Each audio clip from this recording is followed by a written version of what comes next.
Students और specially parents जो इस वीडियो को देख रहे हैं, और यदि आपका बच्चा इस समय एग्जामिनेशन सेंटर में एग्ज़ाम लिख रहा है, तो मैंने आपको इससे पहले वाले वीडियो में 2 मैसेजेस दिए थे। बच्चे के ऊपर प्रेशर मत डालिए, यदि उसका सिलेक्शन नहीं हो रहा तो उसकी गलती नहीं है, क्योंकि ये कंपटीशन बहुत टफ है। और मैंने आपको उसकी मैथ समझाई थी। दिल्ली में जनरल कैटेगरी में एडमिशन लेने के लिए स्टेट कोटा के थ्रू आपको टॉप 450 में रैंक चाहिएगी, ठीक है, जनरल कैटेगरी के लिए बोला। और मैंने दूसरा आपको बोला था कि आपके पास बहुत सारे फ़ोन आएंगे एजेंट्स वगैरह के, और यदि आपसे कोई भी कहता है कि अपफ्रंट पैसे दे दीजिए और आपका काउंसलिंग के अंदर पहले ही लिस्ट के अंदर नंबर आ जाएगा, आप वो रिस्क ना लें, वो मोस्ट प्रॉब्ली आपके पैसे लेके भाग जाएगा, ठीक है। अब मैं एक बार आपको बता देता हूं कि देखिए, अभी 14.5 लाख लोग एग्जाम लिख रहे हैं, ठीक है, और 14.5 लाख लोग में से 30,000 लोगों को गवर्नमेंट कॉलेज सीट मिलेगी, ठीक है। इसका मतलब 14,20,000 people are not going to get a seat. तो ये 14,20,000 लोग करें क्या, ठीक है। पहली चीज ये समझ लीजिए, बहुत सारे बच्चे डिप्रेस होते हैं, उल्टी सीधी हरकतें करते हैं। एज पेरेंट, ठीक है, मुझे लगता है कि आपको इस चीज से बच्चे को बचाना है, ठीक है, उसको उस जगह पे जाने से बचाना है जहां पे वो अपने साथ कुछ गलत काम करे। बार बार एग्जाम दिए जा रहा है, हो नहीं रहा। आपको ये सोचना है कि सच में ये एग्जाम उससे वापस दिलाएं या फिर हम उसके लिए कुछ और ऑप्शन सोचें। क्योंकि ये बात आप समझ लीजिए, बच्चों को इस समय लगता है कि नीट में नहीं हुआ, डॉक्टर नहीं बना, तो मेरी जिंदगी में कुछ नहीं होने वाला, मैं लूजर हूं। ऐसा कुछ भी नहीं है, ये बस एक स्टार्टिंग पॉइंट है। 10-15 साल बाद बच्चा कोई भी इस समय ऑप्शन चूज कर लेगा, ये कोई बात नहीं है कि वो अपने लिए अच्छा नहीं करेगा। तो एक लेवल पे ये सोचने की जरूरत है कि यदि एमबीबीएस नहीं हो पा रहा फॉर वॉट एवर रीजन, क्या और ऑप्शन है, तो एक बार देख लीजिए। यदि आपका कट ऑफ से नीचे है, इसका मतलब गवर्नमेंट कॉलेज में नहीं हो रहा, तो मैंने मोटे मोटे लिखे हैं 4 ऑप्शन और कुछ फिर ब्रेकअप है। एक ऑप्शन है अटेम्प्ट नीट अगेन, ठीक है। मैं कहूंगा कि खासकर वो बच्चे जिन्होंने इस बार 12वीं का एग्जाम दिया था, बोर्ड एग्जाम की वजह से नीट की तैयारी नहीं कर पाए, ठीक है, वो एक बार और जरूर करें, ठीक है। पहली बार में बोर्ड के साथ निकालना आसान नहीं है, ठीक है, तो एक बार और अटेम्प्ट करना बनता है। क्योंकि सब कुछ कहने के बाद भी एक फिजिक्स, केमिस्ट्री, बायोलॉजी के स्टूडेंट के लिए MBBS provides the most surety in his career. सबसे ज्यादा सेफ करियर उसके थ्रू मिलता है, जिसमें आप बहुत अच्छा पैसा कमा सकते हैं और आप बहुत बड़ी पोजीशन पे पहुंच सकते हैं। तो यह बात सच है, ठीक है। तो खासकर जो इस साल जिन्होंने बोर्ड का एग्जाम दिया है, मैं उन्हें रेकमेंड करूंगा कि वो एक बार नीट जरूर अटेम्प्ट करें, ठीक है। एक और ऑप्शन है कि आप प्राइवेट मेडिकल कॉलेज में एडमिशन ले लें, ठीक है। एक और ऑप्शन है कि आप प्राइवेट मेडिकल कॉलेज में एडमिशन ले लें। इस वीडियो के डिस्क्रिप्शन में लिंक है list of private medical colleges का, ठीक है। मैं इसमें यह बताना चाहता हूं कि आपको प्राइवेट मेडिकल कॉलेज यदि सेलेक्ट करना है तो 4 क्राइटेरिया का ध्यान रखिए, 4 पॉइंट्स का, ठीक है। पहला पॉइंट, उस प्राइवेट कॉलेज में पीजी सीट्स कितनी हैं। जो अच्छा कॉलेज नहीं होगा, 1-2 सीटें होंगी वहां पे, और जो बहुत अच्छे कॉलेज हैं जैसे रामचंद्रा देखेंगे, सीएमसी देखेंगे, मणिपाल देखेंगे, जॉली ग्रांट देखेंगे, जेजेएस वगैरह देखेंगे, 70 से 80 पीजी की सीट्स होंगी, ठीक है। दूसरा, number of faculty in different department, ठीक है। एनाटॉमी में कितने हैं, फिजियोलॉजी में कितने हैं, फार्माकोलॉजी में कितने हैं, फोरेंसिक्स में कितने हैं, तो ये आप चेक कर लीजिए। जो एक अच्छा कॉलेज नहीं होगा वहां पे परमानेंट फैकल्टी नहीं होगी, जबकि एनाटॉमी के अंदर मौलाना आजाद में 15-15, 20-20 प्रोफेसर्स होंगे, ठीक है। तीसरी चीज, एज ऑफ द कॉलेज, ठीक है। और मुझे नहीं लगता आपको किसी भी कॉलेज में एडमिशन कराना चाहिए जहां पे एज 10 साल से कम है कॉलेज की, कॉलेज को खुले हुए 10 साल से कम हुआ है, ठीक है। और चौथा, number of beds in the hospital, ठीक है। वापस यहां पे आपको ऐसे कॉलेज मिलेंगे जिनकी फीस है साल की 10 लाख, 12 लाख, हॉस्पिटल में बेड्स है 25, ठीक है। जोर से भागिए उस जगह से, आपका पैसा बर्बाद होगा। और मैं आपको बता देता हूं क्यों। एमबीबीएस के बाद स्टूडेंट को पीजी करना है। पीजी के बाद आप स्पेशलाइजेशन डीएम एमडी वगैरह करेंगे, ठीक है। तो ये बात आप समझ लीजिए कि एमबीबीएस चलिए 30,000 सीटें थी, यहाँ पे बच्चे का नहीं हुआ। उसके बाद पीजी के लिए गवर्नमेंट कॉलेज में 7,000 सीटें हैं, ठीक है, और भी नंबर बहुत कम हो जाता है। 7,000 सीटें, यदि आप प्राइवेट कॉलेज से पीजी कराने की कोशिश करेंगे तो 3 साल का 2 करोड़ रुपए खर्चा है मिनिमम, ठीक है। तो और उसके बाद ये, तो यदि आपने बच्चे को यहां पे एक फालतू जगह पे डाल दिया, चलो हल्ला कर रहा है, फैल रहा है बहुत ज्यादा, मैं इसको एमबीबीएस करा देता हूं, ठीक है, यहां पे तो नहीं निकलेगा। देख लीजिए कंपटीशन क्या है, नहीं तो आप 2 करोड़ रुपए और हवन में डालिए, है ना। तो आप ये चीज सोच लीजिए कि आप एक अच्छे प्राइवेट मेडिकल कॉलेज में डालते हैं, उसमें अभी खर्चा होता है तो वो फिर भी जायज है, पर आपने ये समझ लीजिए कि जो 35,000 प्राइवेट कॉलेजेस की सीट्स हैं उसमें से 4 से 5,000 अच्छी हैं, बाकी के अंदर the quality of faculty and the quality of exposure is extremely poor, ठीक है। तो आपको वो आइडेंटिफाई करना है। मैंने आपको 4 क्राइटेरिया दे दिए, और अननेसेसरी बर्डन मत लीजिए। घर बेच दिया, जमीन बेच दी, गहने बेच दिए, यहां वहां से लोन उठा लिया, वो सब मत करिए।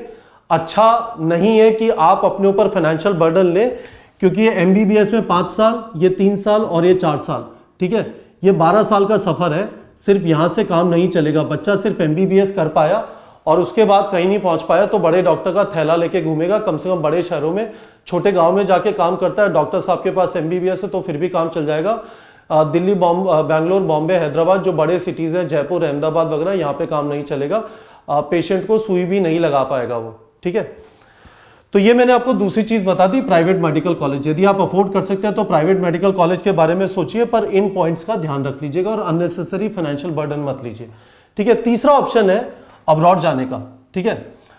तो बहुत सारे लोग इस ऑप्शन को इसलिए करते हैं कि प्राइवेट मेडिकल कॉलेजेस के मुकाबले, ये जो मैं अदर कंट्रीज लिख रहा हूं, अदर कंट्रीज क्या है, यूक्रेन, ठीक है, रशिया,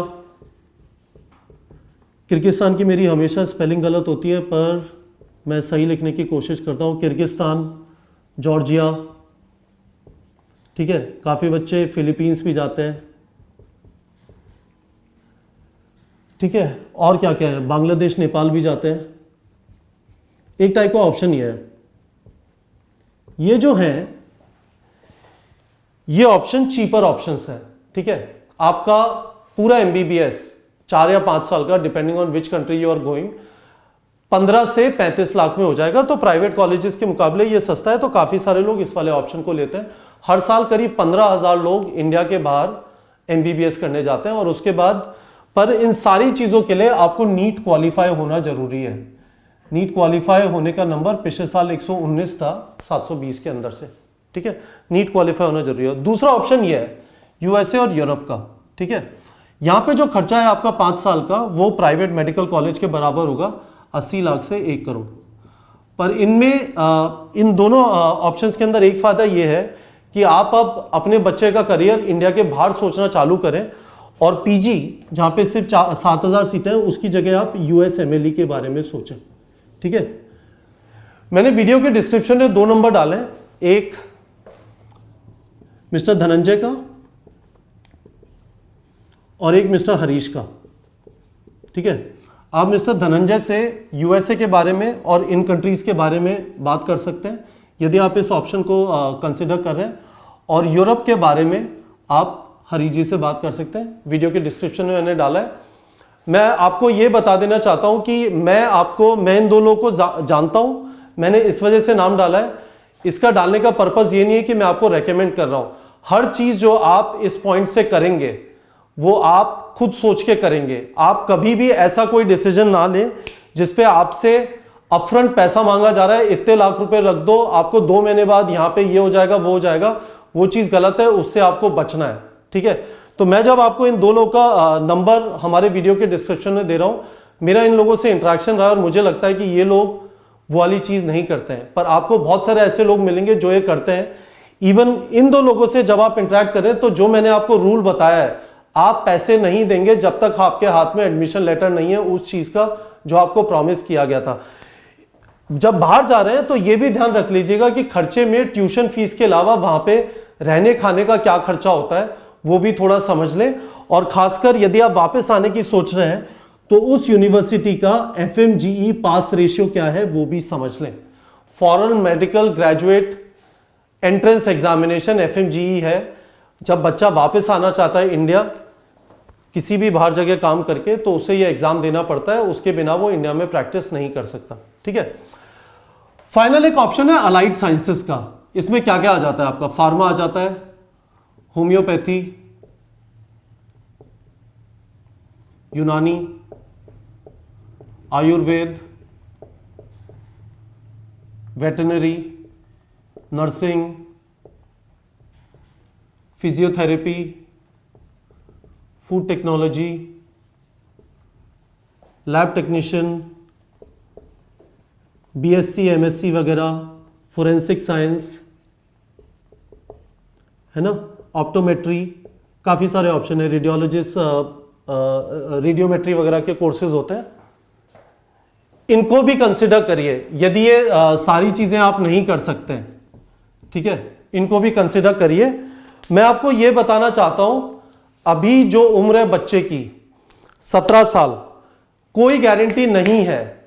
इस वीडियो के एंड में 2 वीडियो चालू होंगे। एक ये वाला जो हमने NDTV के ऊपर ये सारी चीज एक्सप्लेन की थी पिछले साल, ध्यान से देखिए। हम आज शो नहीं कर पाए क्योंकि NDTV पे, क्योंकि कल इलेक्शन है, पर इसको देखिए आप और आपको काफी समझ आएगी। डॉक्टर MC मिश्रा का भी एक वीडियो है जिसमें उन्होंने बताया कि कैसे वो एम्स के अंदर प्रोफेसर बने, हेड ऑफ सर्जरी डिपार्टमेंट बने, ट्रॉमा सेंटर उन्होंने स्टार्ट किया, अल्टीमेटली एम्स के डायरेक्टर बने और वो एम्स से नहीं थे। ठीक है, तो ये वाली जो चीजें हैं, ठीक है, इन ऑप्शंस के बारे में सोचिए। आप ये समझिए कि NEET is not the end of the world.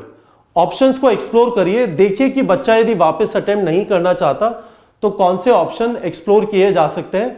मैं एक ही चीज कहना चाहूंगा, 17 साल की उम्र में यदि बच्चा कहीं पे है और कहीं पे स्टार्ट करता है, कोई गारंटी नहीं है कि 40 साल की उम्र में उसने अपने लिए जबरदस्त काम नहीं किया होगा।